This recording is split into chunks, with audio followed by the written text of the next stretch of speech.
To surrender is probably the most challenging thing to do because people have been living in their minds for so long. We all have been. Yeah. And the mind wants to control. The mind wants to analyze, judge. The heart doesn't do that. The heart loves, forgives, creates.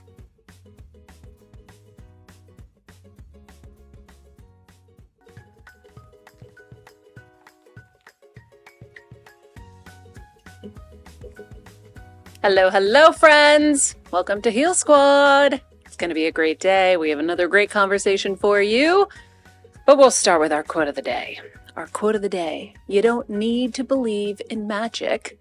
You are magic. You need to believe in yourself.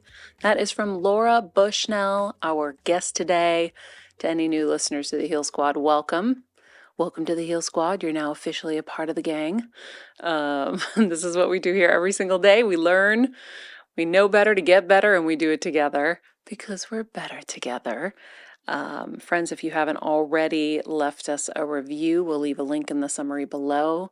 There have been some really beautiful ones lately. We're super grateful for them. So please go on over and leave us a review. And don't forget Macy's. And I have some pics on Macy's.com/Heal Squad for all of you to peruse.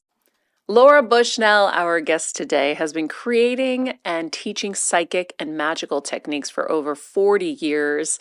She studied with Ram Dass, and her whole philosophy is getting people to believe that they are magic. She is a pioneer in personal growth and transformation using inspired ritual and ceremony. Her work as a spiritual guide and channel of light has taken her all over the world, and she's worked with corporations, Hollywood elite, professional athletes, as well as thousands of private clients. I'm so excited for you all to hear our conversation today, to chat with you. Thank you. I wonder, how did you get into all of this? Where did this all come from for you? Well, it wasn't something that I thought about doing. It was a very natural part of my life. My mother, when she was 16, went to a county fair. And she went to a woman who's a psychometrist. And that is someone psychometrist. And they hold things. And when they hold things, like they can hold a watch or they can hold a letter, and they read it and tell you things from the future. It was at a county fair. And the woman said she had a letter. She brought a letter from her boyfriend. He had gone into the Navy. And the woman said, "You will marry this man, but he will die and leave you with a daughter. And then you will marry a man who has a lot of land, and you'll get pregnant right away, and you'll be in the hospital. You'll be very sick. Her energy is too powerful for you. And she'll be a very famous psychic."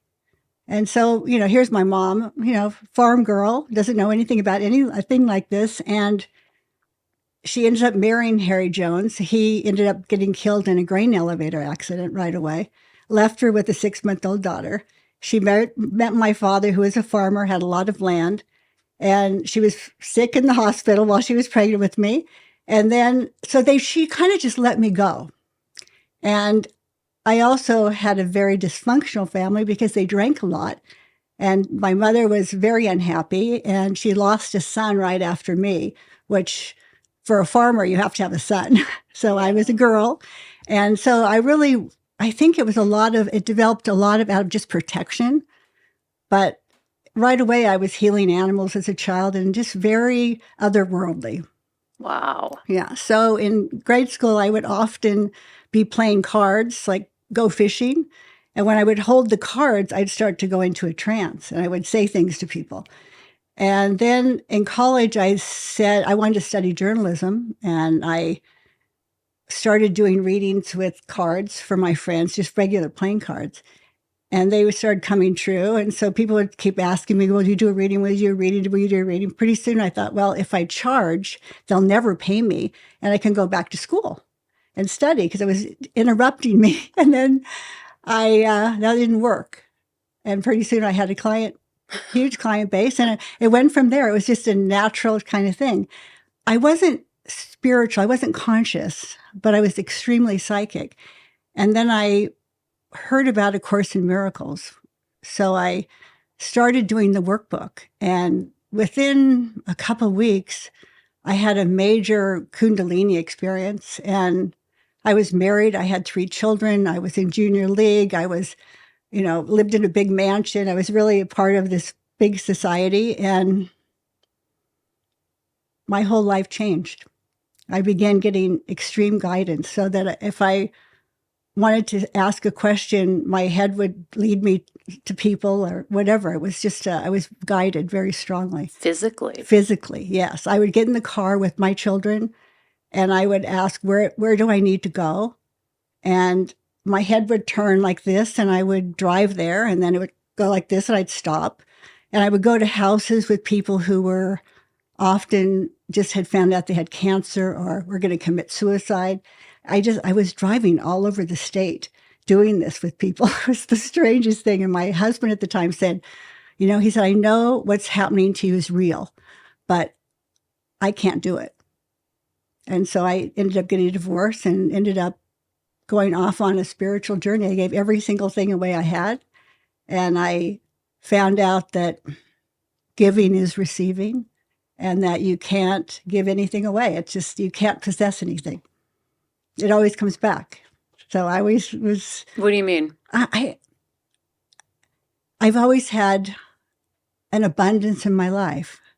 So as soon as I give something away, it seems like I just get tons back. That happens to me all the time too. And I give freely, Mm-hmm. And when I do workshops, I always teach people to give and give what you love.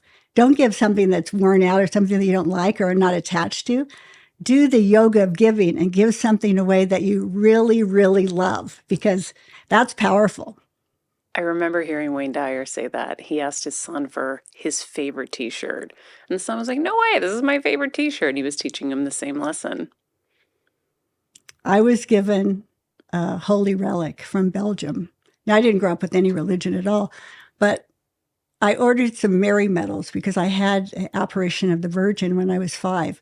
And I didn't know who she was, but a woman came into my room and you saw her. Yeah, she comes in a holographic form and it gives the burning of the heart. And so I didn't know who she was, but I walked by a Catholic church and I saw an image in there and I thought, that's her. And so I then started in school going to church with anyone I could. I'd stay overnight at friends' houses just so I could go to church with them. I was so fascinated by it. At that young of an age. Yes, I was so fascinated by it.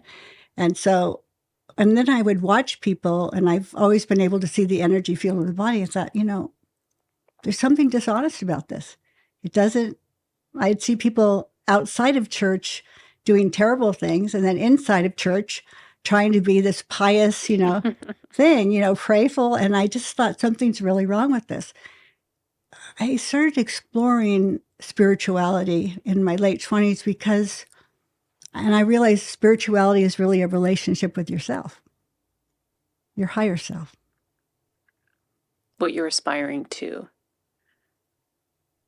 I think it's even more than that. I think it's who you really are. It's not what you're aspiring to. It's what you truly are, because we come here from an ancient home of light. And the only thing we bring with us is the light. We have it and it's within us. Yep. And if we can connect to it by going inside and we move into the heart chakra eventually, then that's where the light comes right into the body and goes right out of the body.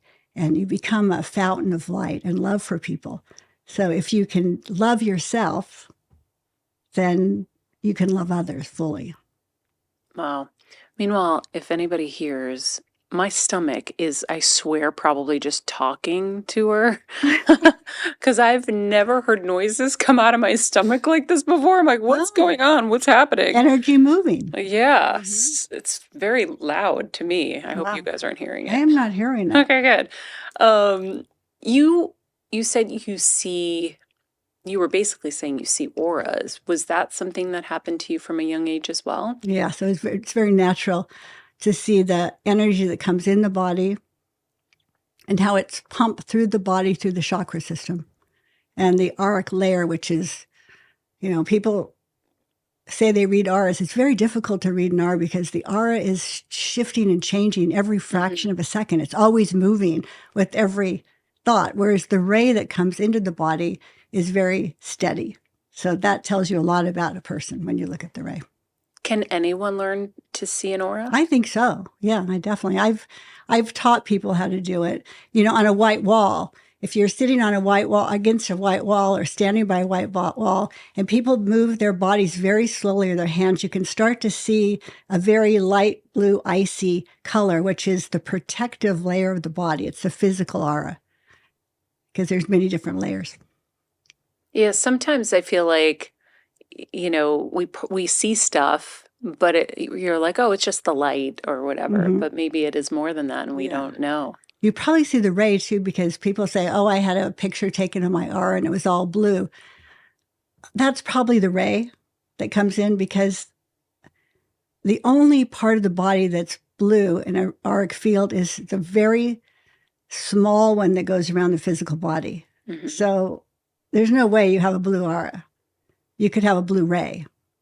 And that's not uncommon. I took my mom to get our auras photographed, and ours were like really white and blue, I remember. Yeah, so it could have been blue. You have a couple different colors in yours. You already are seeing mine. Oh, of course. Yeah. Okay, what do you see? Well, your inner ray is pink, and pink is the angelic ray, and it's they're very sensitive.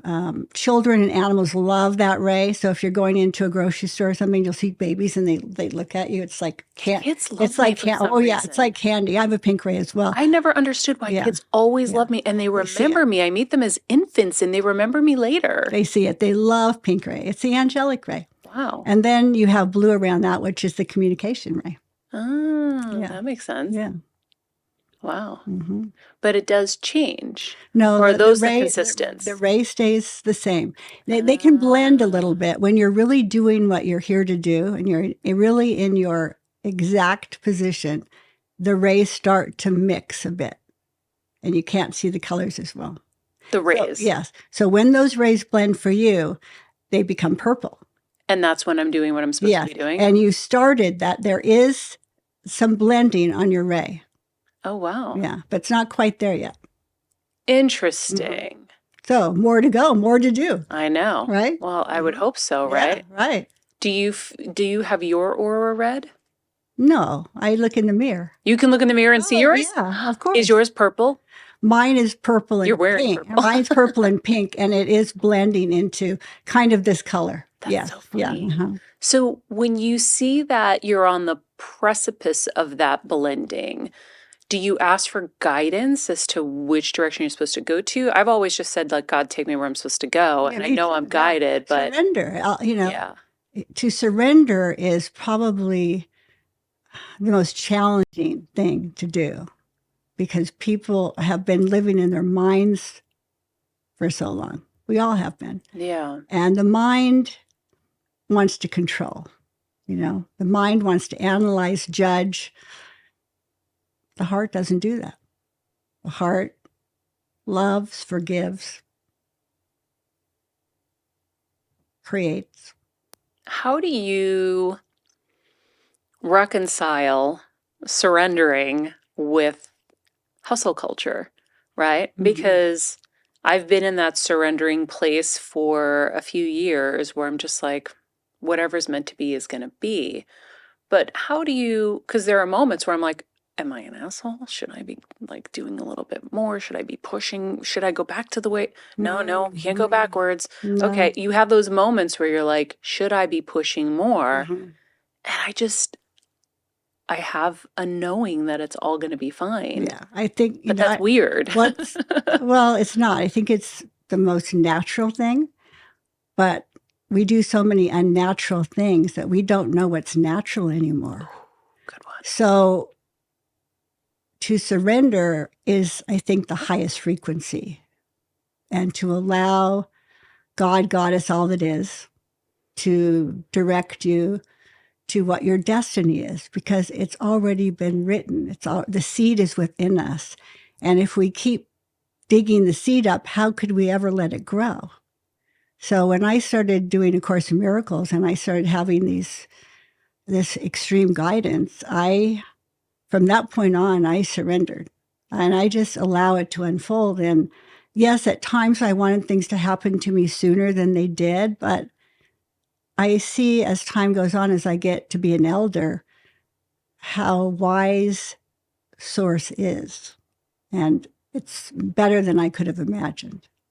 Yeah. So there is a culture, and especially in the metaphysical spiritual world, of manifest, picture, visualize. And I think there's a lot of bullshit in the spiritual It's been commercialized. And I really believe in allowing things to happen as God wants them to happen.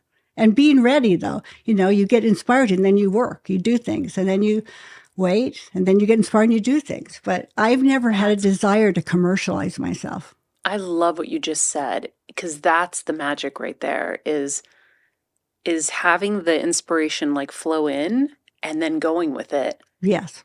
And then it's not sitting too far back, You can't sit too far back, let the world, whatever. I'm not talking about that. Foo-foo. No, I'm not talking about that. Yeah, we're all working. Yeah, but I'm talking about being aware, being conscious.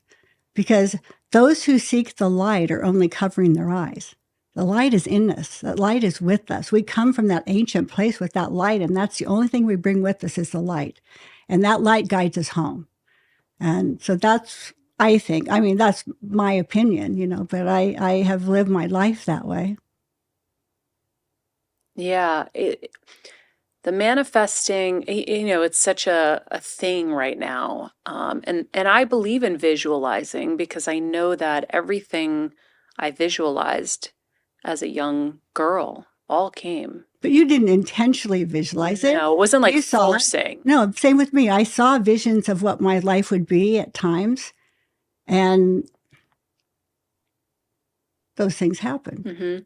But I didn't sit there and go, okay, I do feel that feeling emotions, feeling the joy of something, feeling the excitement of something does accelerate something coming for people that feel stuck. One of the really good ways to unstuck yourself is to decide to love yourself and to wake up every day and decide that this day is a day to learn to love yourself.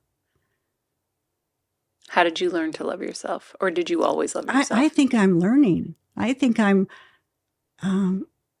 was in service for so many years, and when COVID happened, I really got stopped like everyone else, and I had to really start taking care of myself. And I think that's been an incredible time of really loving myself and really spending time just serving me instead of serving everyone else. So it was really good for me. When you gave away all your possessions, yes, what was the thought behind that? And then what happened thereafter? Well, I heard to do it. I don't know. These are things I haven't really spoken about, but I started having a lot of visionary experiences and otherworldly experiences, a lot of extraterrestrial experiences. Just a lot of things were happening all at once when I had that opening. And I heard, give your children to your husband, your ex-husband, and give everything away. And I was like, no way, I'm not going to do that. It was like a mother bear. No way am I going to do that.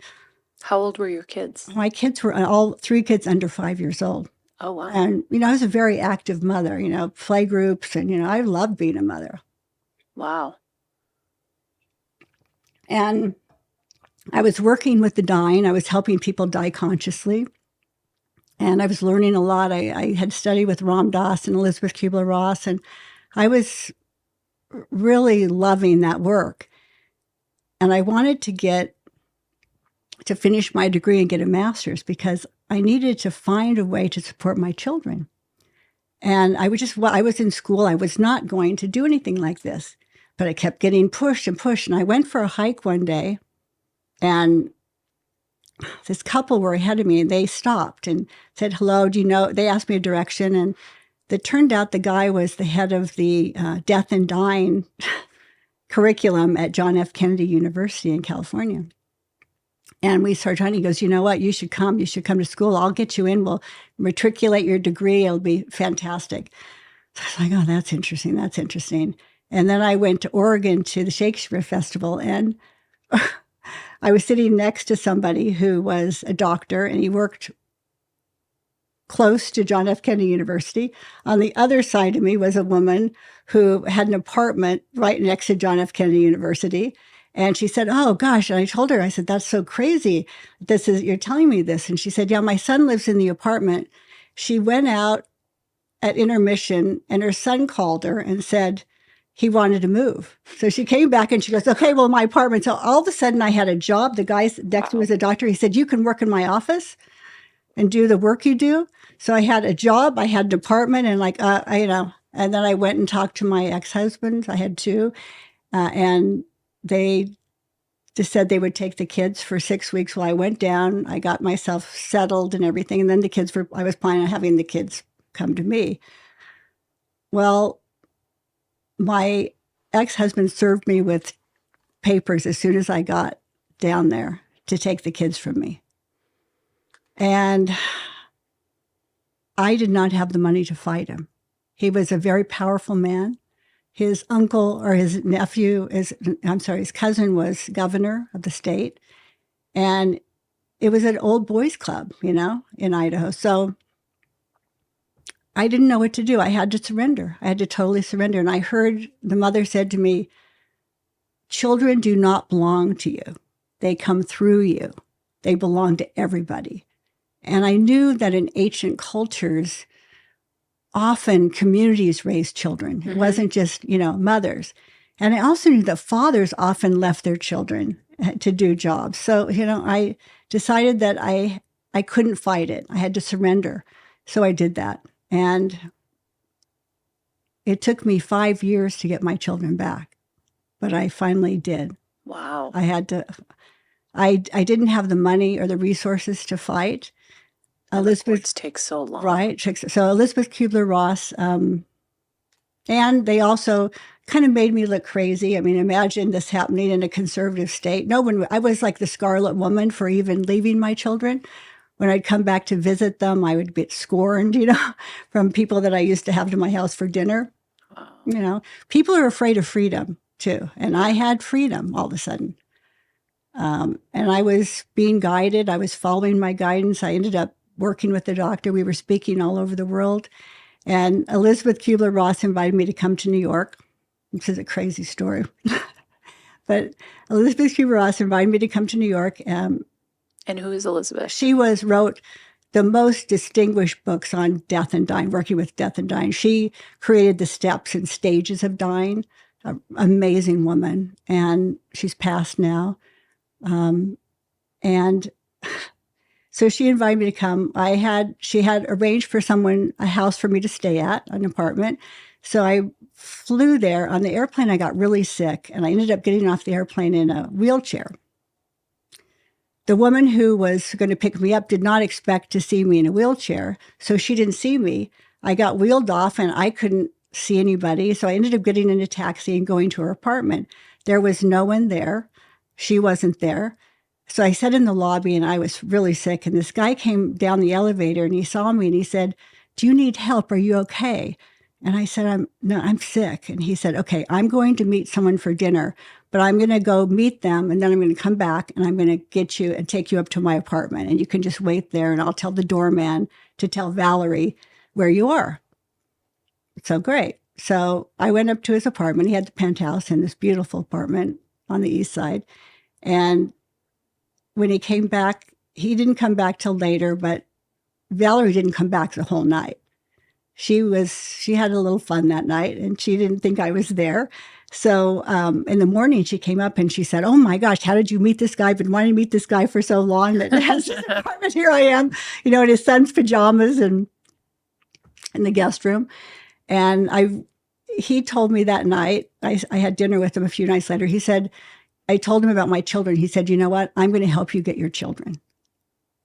And he did. He hired the best attorney he could do it. He could, and wow, we won. Mm-hmm. Yeah. Wow. So I was guided and protected. Well, yeah, don't you think you were guided to go on this excruciating journey? Because there could be nothing more painful, I imagine, than losing your kids. So I gave everything away. Going away for 6 weeks to Yeah. study is No, not, it's not. there's nothing to No. like crucify somebody over. No. It's And they agreed to it. But And so you were meant to go through that painful journey to teach people about love and Yes. healing and all Yes. of that. yes. Oh, I'm going to cry. Yeah. I mean, when I say I gave everything away, I mean, I gave everything away. Everything. And that is Diamond such a rings and stretch. whatever. Yeah, they're nothing when but my children, I missed parts of my children's lives. And it's taken many, many years to heal that within myself, because it was just, I couldn't even talk about it without crying. And you see, I can talk about it now. Yeah. Because now I see, and I'm crying. and I really bless my ex-husbands, because they did it because they were meant to do it, because it freed me up. Yeah, because also I was supposed to do this, I would not be who I am if I hadn't had that opportunity to travel. I met such extraordinary people. I mean, I spent time with Mother Teresa. I mean, I've had an amazing life, and I wouldn't have had that, How are your kids now?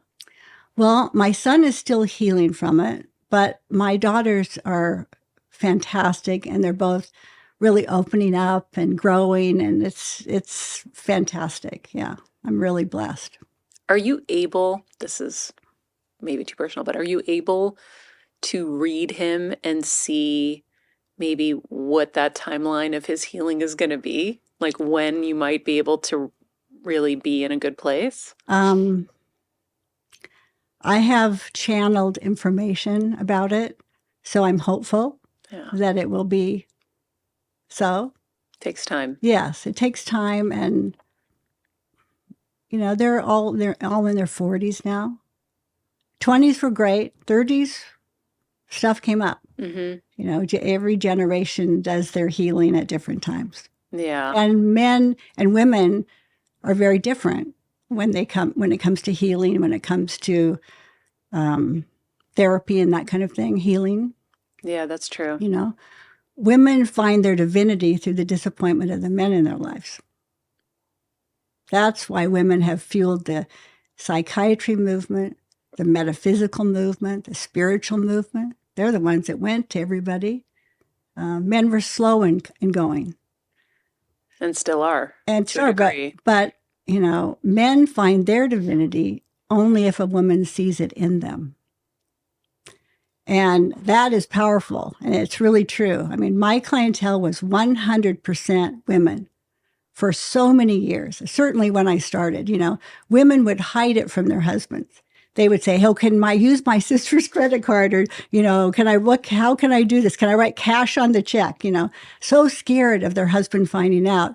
And it was funny, because then I would meet their husbands accidentally, and their husbands were so fascinated by what I was doing. And they said, "I don't know what you're doing, but whatever you're doing, something's happening with my wife. I like it. I like it." And then when I talked to them, some of them had tarot cards. Some of them were actually more spiritual than their wives, naturally.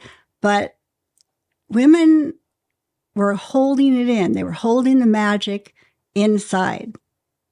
They weren't talking about it. They weren't sharing it at that point. Of course, now it's different. But since 2001, my clientele has moved to about 70% men. Wow, it shifted that much. Powerful men. Yeah, CEOs, pro sports figures, politicians, producers, directors, high businessmen, CEOs. I have a lot of CEOs that I'm speaking to on a weekly basis now. And why do you think that shift was so dramatic? I don't know. I just think something about the world, because they're very much more about the world. When the 9/11 happened, it just kind of, cracked a lot of people open, I felt. Mm-hmm. And consciousness started spreading because more and more women were meditating, doing yoga, reading. Maybe they were seeing the effects. They were seeing the effects. They were feeling it because we all breathe the same air. So, we all are taking in light all the time. And so there's just a natural kind of shift. And men are great, great students. They really listen and take it in. And, if I tell them to do a ritual or suggest they do a ritual, tell them, I do tell them sometimes, and they do it. They come back and they go, okay, I did it. And I might tell them to do something crazy. Like I told one guy to tape a crystal to his forehead at night. And I was kind That of is doing pretty it. wild. And then he came back, he goes, I did it. And it worked? Yes. Wow. Yeah. It was crazy. What do you think? I mean, I feel like for women, we definitely have a lot of fear, right? So I can see that that's what drives us to a clairvoyant or a medium or something because we want some of that alleviated. Do you think that the men have kind of caught a little bit of that too, maybe? Well, the world is changing very quickly, and we all have to prepare for it. Mm-hmm. Yeah. I mean, I see a lot more fear in men actually, so that makes sense as I'm saying it out loud. Right. And it's becoming more so. I mean, they're so used to just, separating it. They can, I can't think of the word right now. Compartmentalize? Yes, they can compartmentalize it so easily that they don't think about it, but they have it, of course. And they're so hungry for connection to their feminine side. And I think that's why men often were having affairs because they so wanted to be seen. And a lot of times I find when I'm doing relationship work with people that the woman will often know what her husband needs, whether that's like he needs to feel handsome, he needs to know that he's handsome, he needs to know that he's sexy. And they know that, but they won't do it. They will not do it. And they say, I know, but I just can't do it. Well, why not? And, oh, my husband's this way. I said, well, if you keep seeing him that way, he's going to continue to be that way. That's why men grow only if a woman sees it in them, because you have to see him as what you want him to become. You have to be, and it's with a lot of people you need to do that. With the child that, if a child's shy, if you go, oh, he's so shy, instead say, he's so friendly to everybody, and see him as friendly, and they become that way. But so you lock people in by the way you judge them and see them. Wow. Mm-hmm. Distributed by or on behalf of Maria Menounos or mariamenounos.com is for informational purposes only and may include information that is general in nature and that is not specific to you.